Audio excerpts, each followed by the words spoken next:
Mä sain just puettua illan vaatteet päälle. Mä oon lähdössä Narssin tapahtumaan. Mä oon niin innoissani!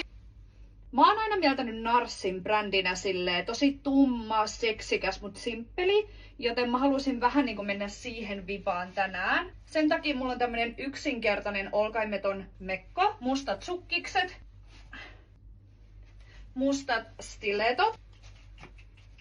Takiksi mä aion laittaa tän Makian kangastakin.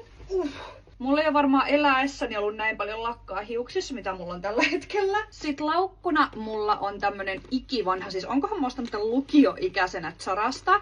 Ja sitten, siis ei paista aurinko, mutta mun mielestä nää menis niin hyvin tähän asuun, niin mä aion stylata nää tähän. Mä oon tosi tyytyväinen tähän näin, mulla on mukava ja mun mielestä menee hyvin siihen teemaan, joten mä menen tällä.